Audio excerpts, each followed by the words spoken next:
Hello friends, आज का हमारा टॉपिक है फाइल हैंडलिंग। फाइल हैंडलिंग में टोटली हमने 7 पार्ट को डिस्कस कर लिया है।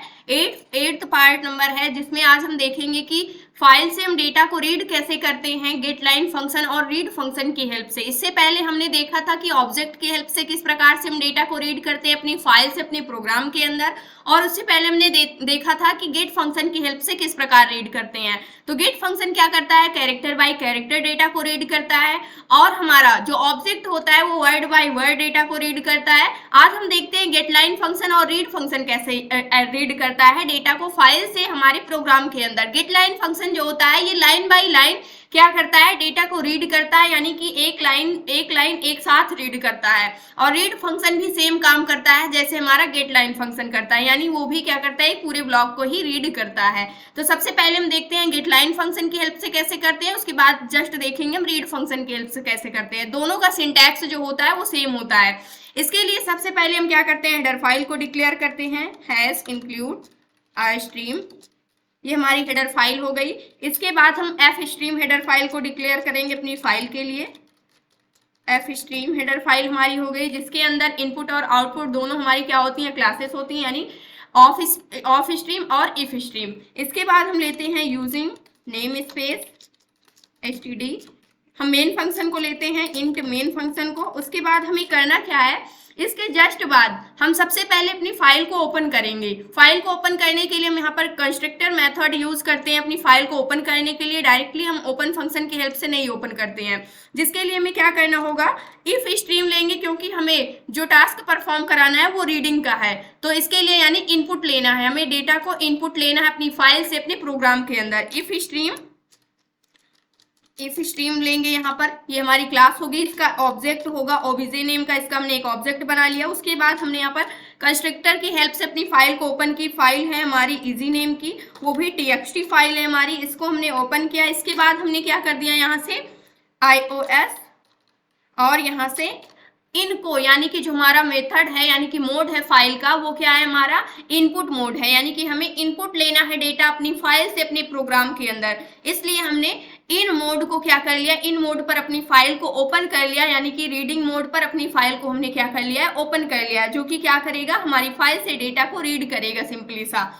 अगर यहाँ पर ये मोड आप नहीं बताते हैं फिर भी आपका क्या होगा, फाइल रीड मोड पर ऑलरेडी ओपन हो जाएगी, क्योंकि हमने यहाँ पर इफ स्ट्रीम का यूज किया हुआ है, जिससे क्या होता है कि फाइल से हम डेटा को रीड करते हैं सिंपली सा। अगर यहाँ पर आप एफ स्ट्रीम लेते हैं जिसके लिए आपको मोड देना कंपलसरी होगा, और यहाँ पर इफ स्ट्रीम ले रहे हैं इसके लिए मोड देना कंपलसरी नहीं है, क्योंकि इसे ऑलरेडी पता है कि रीड मोड पर फाइल हमें ओपन करनी है। इसके बाद हम क्या करते हैं, इससे पहले हमने देखा था कि ऑब्जेक्ट की हेल्प से, यानी कि एक टाइम पे हम टोटली कितने वर्ड रीड कर सकते हैं उसके हिसाब से हमने वहां पर उसकी साइज दी थी। अब यहाँ पर एक बार में हमें क्या करना है, पूरा एक सेंटेंस यानी पूरी एक लाइन रीड करनी है, जिसके लिए हमें एज्यूम करना होगा कि टोटल कितने कैरेक्टर हो सकते हैं एक लाइन के अंदर। जिसके लिए यहाँ पर हम लेते हैं कैर डेटा टाइप, और यहाँ पर वर्ड नेम ले लेते हैं, या फिर आप यहाँ पर क्या ले लेते हैं, सेंटेंस ले लिया हमने। सेंटेंस नेम का क्या बना लिया, एक वेरिएबल बना लिया, जिसमें अब ये बताएंगे कि एक साथ हम टोटली कितने वर्ड यानी कितने लेटर हम क्या कर सकते हैं, रीड कर सकते हैं, कितने कैरेक्टर हम रीड कर सकते हैं।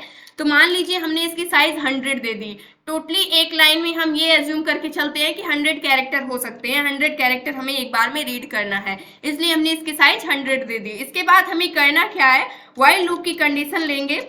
व्हाइल लूप कंडीशन के अंदर कब तक हमें डेटा को रीड करना है, जब तक कि हमारी एंड ऑफ फाइल नहीं हो जाती, यानी टोटल कैरेक्टर हमारे फिनिश नहीं हो जाते फाइल के अंदर, तब तक हमें लास्ट तक के जितने भी हमारे कैरेक्टर हैं सबको रीड करना है। और यहाँ पर हम लेते हैं EOF यानी कि एंड ऑफ फाइल, इसकी हेल्प से। उसके बाद यहाँ पर हम क्या लेंगे, सबसे पहले ऑब्जेक्ट की हेल्प से हम क्या करेंगे, गेट लाइन फंक्शन को क्या लेंगे, यहाँ पर कॉल करेंगे एक हिसाब से, यानी कि गेट लाइन फंक्शन में उसके ऑब्जेक्ट की हेल्प से हम क्या करते हैं, डेटा को रीड करेंगे, जिसके लिए ऑब्जे फंक्शन को लेते हैं, यानी ऑब्जेक्ट को लेते हैं। उसके बाद यहाँ पर हमारा फंक्शन क्या है, गेट लाइन फंक्शन को लेंगे। यहाँ पर गेट लाइन फंक्शन को हमने लिया यहाँ से, इसके लिए हम डॉट लिखते हैं पहले, उसके बाद गेट लाइन फंक्शन को। अब यहाँ पर हमें पैरामीटर पास करना है। पैरामीटर यहाँ पर सबसे पहला पैरामीटर, हम जिस भी वेरिएबल के अंदर डेटा को रीड करना चाहते हैं उस वेरिएबल को हमें बताना होगा। तो हमारा वेरिएबल क्या है यहाँ पर, सेंटेंस है। डायरेक्टली इसी को हमने यहाँ से कॉपी कर लिया और यहाँ पर पेस्ट कर दिया।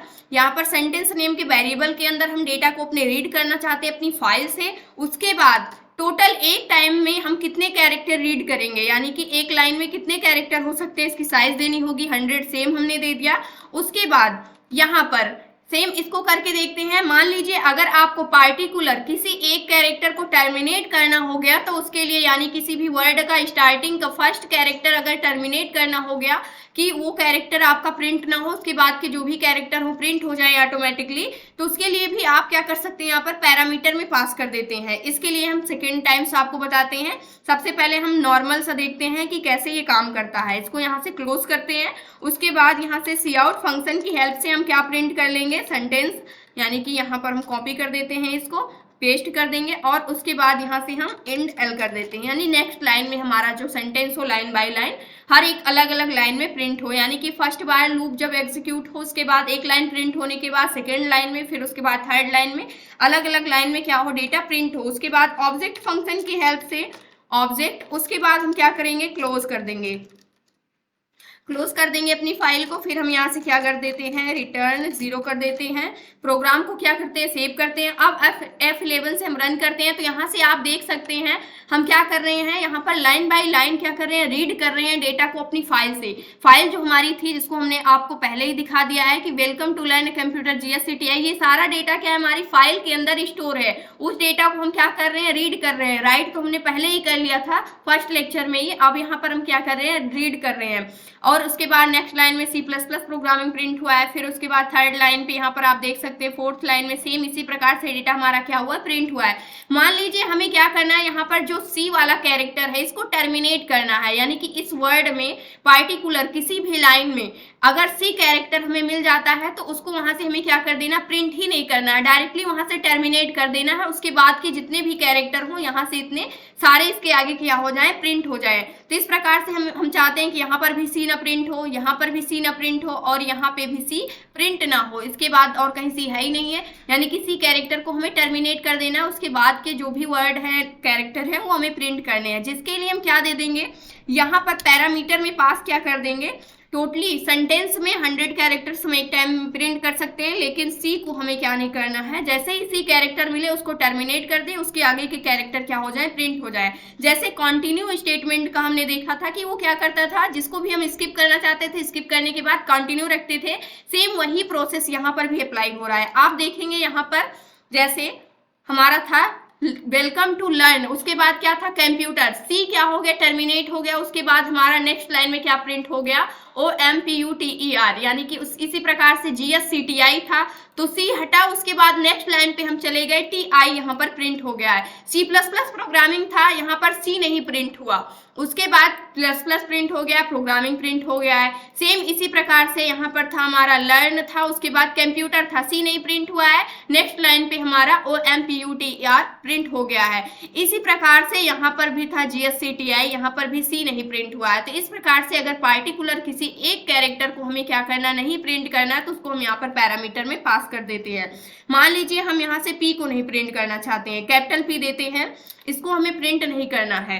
तो इसके बाद हम देखते हैं ये आज की वैल्यू को समझता है, इसलिए यहाँ पर स्टार्टिंग में स्मॉल लेटर में है हमारा P, तो इसको रीड नहीं कर रहा है। लेकिन यहाँ पर प्रोग्रामिंग जो था, इसका फर्स्ट लेटर जो था वो P था, लेकिन कैपिटल लेटर में था, इसको क्या कर दिया, इसने इग्नोर कर दिया, यानी कि वो टर्मिनेट हो गया, वो नहीं प्रिंट हुआ। उसके बाद के जितने भी हमारे कैरेक्टर थे वो सारे क्या हो चुके हैं, प्रिंट हो चुके हैं। तो इस प्रकार से आप पार्टिकुलर किसी भी कैरेक्टर को टर्मिनेट कर सकते हैं, उसके बाद अपने डेटा को कंटिन्यू रख सकते हैं, प्रिंट कर सकते हैं। ये होता है हमारा गेट लाइन का यूज, यानी गेट लाइन फंक्शन की हेल्प से हम किस प्रकार से डेटा को रीड करते हैं अपनी फाइल से, अपने प्रोग्राम के अंदर।